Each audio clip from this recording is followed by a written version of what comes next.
Możesz kupić najlepszego gołębia. Możesz inwestować w preparaty na formę i odporność.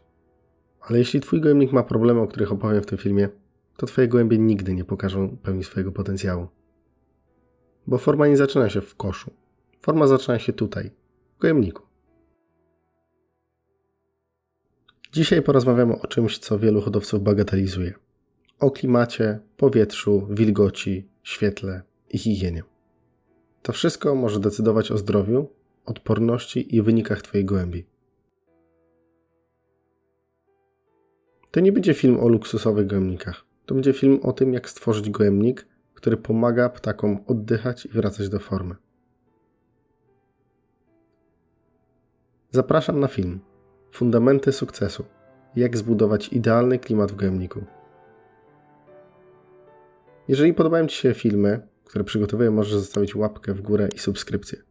Masz do mnie pytanie, a może chciałbyś zobaczyć film na jakiś temat? Pisz śmiało na adres pigeonmap@digging.pl. Idealny gołębnik nie musi być najdroższy. Nie musi być pokazowy, nowoczesny, ani zbudowany z najdroższych materiałów. Ale musi spełniać 3 podstawowe warunki. Powinien być suchy, powinien mieć świeże powietrze i powinien dawać spokój ptakom. Bo gołębnik to nie tylko miejsce, gdzie gołębie siedzą. To środowisko, w którym one oddychają, odpoczywają, regenerują się po locie, karmią młode i budują odporność. Najprostszy test? Wejdź rano do gołębnika, zanim wypuścisz ptaki. Nie po sprzątaniu, nie po wietrzeniu, tylko właśnie rano. Jeśli od progu czujesz ciężkie powietrze, zapach amoniaku, wilgoć albo stęchliznę, to znaczy, że twoje gołębie oddychały tym przez całą noc. Amoniak powstaje głównie z rozkładu odchodów. Szczególnie wtedy, gdy w gołębniku jest wilgotno i słabo działa wentylacja. Im bardziej mokre podłoże i im słabsza wymiana powietrza, tym większy problem. W badaniach wykazano, że amoniak może uszkadzać mechanizmy obronne dróg oddechowych, w tym nabłonek i rzęski, które normalnie pomagają usuwać zanieczyszczenia.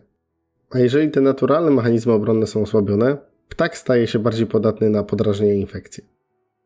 Noc w gołębniku nie jest czasem obojętnym.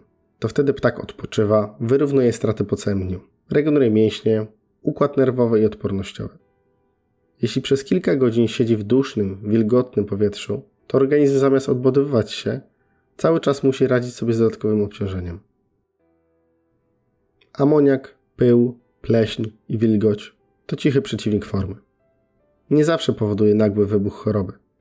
Czasem działają powoli. Najpierw widzimy słabszą regenerację, gorszą chęć do treningu, kichanie, łzawienie oczu, matowe pióro, albo ptaki, które niby są zdrowe, ale nie mają tej energii. Więc zastanów się, czym twoje gołębie oddychają każdej nocy. Wentylacja, czyli płuca gołębnika. Wentylacja to nie jest po prostu otwarte okno. Tu pojawia się najczęstszy błąd. Hodowca chce świeżego powietrza, a robi przeciąg. A przeciąg to nie wentylacja. Przeciąg uderza bezpośrednio w ptaka. Wychładza go, drażni drogi oddechowe i powoduje stres. Dobra wentylacja działa spokojnie. Powietrze wchodzi powoli, miesza się z powietrzem w gołębniku i uchodzi górą. Najlepiej, gdy zużyte, ciepłe i wilgotne powietrze ma gdzie uciec. Na przykład przez wywietrznik, szczelinę pod dachem albo komin wentylacyjny. Jak sprawdzić wentylację? Można użyć dymu, na przykład z kadzidełka i zobaczyć, czy powietrze spokojnie przemieszcza się w stronę wylotu. Nie chodzi o to, żeby dym gwałtownie uciekał. Chodzi o delikatny, stały ruch powietrza. Dobry gołębnik po wejściu nie powinien uderzać w nos. Jeśli czujesz amoniak, to znaczy, że wentylacja albo higiena nie nadążają. Gołąb w złym powietrzu nie musi od razu ciężko chorować. Czasem efekt jest subtelny. Słabszy powrót po locie, dłuższa regeneracja, kichanie, łzawienie oczu, matowe upierzenie, mniejsza chęć na trening i wtedy hodowca szuka problemu w karmie, w preparatach albo genetyce. A problem jest w powietrzu. Wilgoć. Cichy wróg formy. Jest stare powiedzenie. Suchy gołębnik to zdrowy gołębnik. I jest w tym bardzo dużo prawdy. Wilgoć działa podstępnie. Nie zawsze ją widać od razu. Czasem objawia się tylko ciężkim zapachem, mokrymi narożnikami, skraplaniem pod dachem albo tym, że odchody długo nie wysychają. Ale jeśli odchody długo pozostają wilgotne, rośnie presja drobnoustrojów i pasożytów, szczególnie przy kokcydiozie. Wilgotne środowisko jest problemem, bo sprzyja przetrwaniu i rozwojowi form inwazyjnych w otoczeniu. Czasem mówi się, że wilgoć powoduje trichomonadozę. To duże uproszczenie. Trichomonadoza szerzy się przede wszystkim przez kontakt, karmienie młodych i zanieczyszczoną wodę. Ale wilgotny, brudny, źle wentylowany gołębnik osłabia ptaki i tworzy warunki, w których choroby łatwiej się rozwijają. Wilgoć nie zawsze jest bezpośrednią przyczyną choroby, ale często otwiera jej drzwi. Skąd bierze się wilgoć? Najczęściej z kilku miejsc. Przeciekający dach, brak izolacji stropu, betonowa zimna podłoga, za duża obsada ptaków, słaba wentylacja czy źle ustawiona poidła, kąpiele robione bez kontroli, no i brak słońca. Dlatego warto mieć hygrometr. To jest tani sprzęt, a potrafi dużo powiedzieć. Nie chodzi o to, żeby trzymać się jednej magicznej liczby, bo wszystko zależy od pogody i konstrukcji gołębnika, ale jeśli przez dłuższy czas jest duszno, wilgotno i odchody nie sną, to znak, że trzeba działać i najlepiej coś zmienić.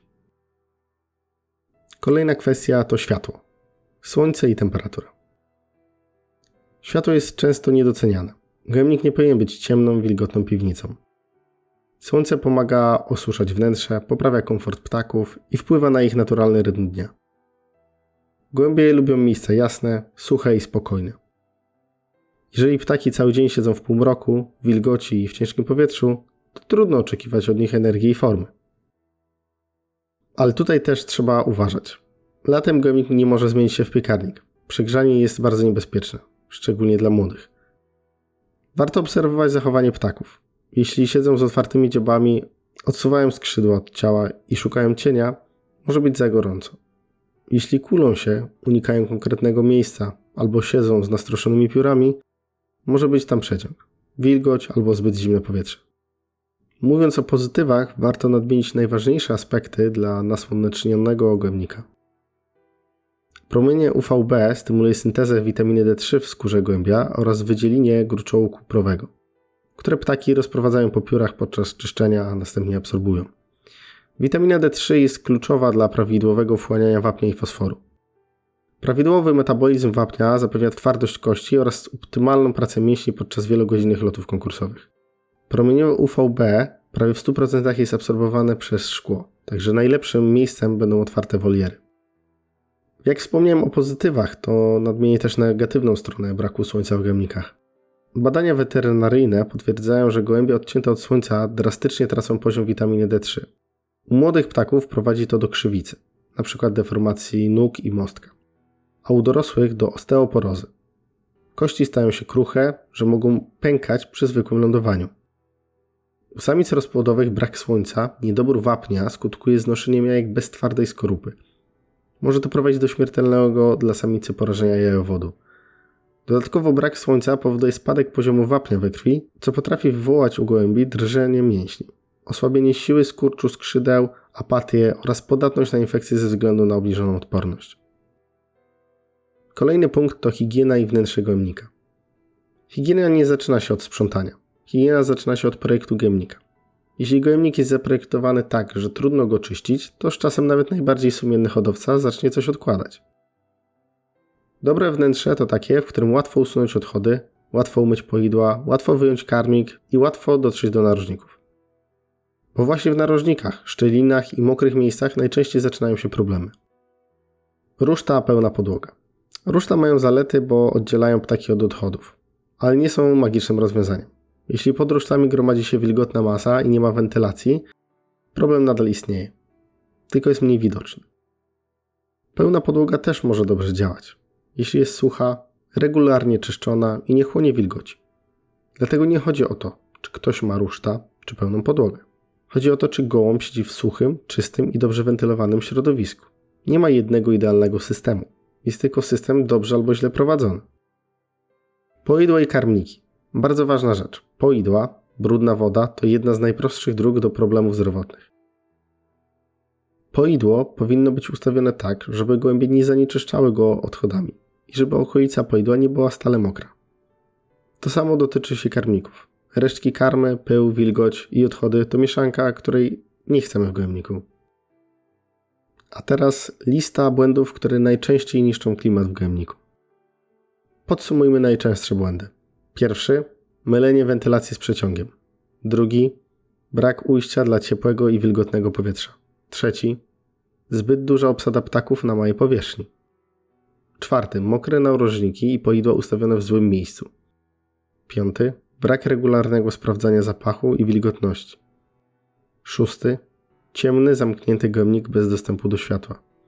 7. I najważniejsze moim zdaniem, szukanie problemu wyłącznie w karmie i suplementach, gdy przyczyna leży w środowisku.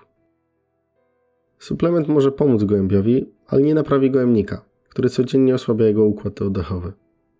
Gołębnik to nie tylko miejsce, gdzie gołębie śpią. To jest środowisko życia, ich dom. Tam odbywa się regeneracja i budowanie formy. Możemy mieć najlepszą genetykę, najlepszą karmę i najlepszy plan lotowy, ale jeśli ptak oddycha ciężkim powietrzem, siedzi w wilgoci i nie ma warunków do odpoczynku, to jego potencjał zostanie ograniczony. Człowiek biegający maratony, pomimo świetnej diety, dobrych suplementów, nie zdobędzie dobrego czasu, gdy z powodu wilgoci będzie przeziębiony i nie będzie miał uzdrożnionego układu oddechowego. Dlatego zacznij od prostych rzeczy. Wejdź rano do gojemnika i oceń zapach. Sprawdź, czy odchody szybko schną. Zobacz, czy powietrze ma gdzie wejść i gdzie wyjść. Sprawdź narożniki, dach, poidła i miejsca, gdzie ptaki najczęściej siedzą. Czasem mała zmiana, dodatkowy wietrznik, poprawione poidło, osuszenie narożnika albo lepszy przepływ powietrza daje większe efekty niż kolejny preparat kupiony przed sezonem.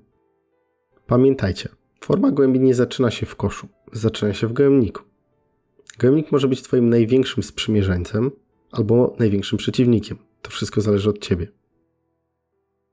Napiszcie w komentarzu, jaki macie lub mieliście największy problem w gojemniku. Wilgoć, przeciąg, przegrzewanie latem, a może ciężkie powietrze. Podzielcie się doświadczeniem, bo często najlepsze rozwiązania pochodzą właśnie od praktyków.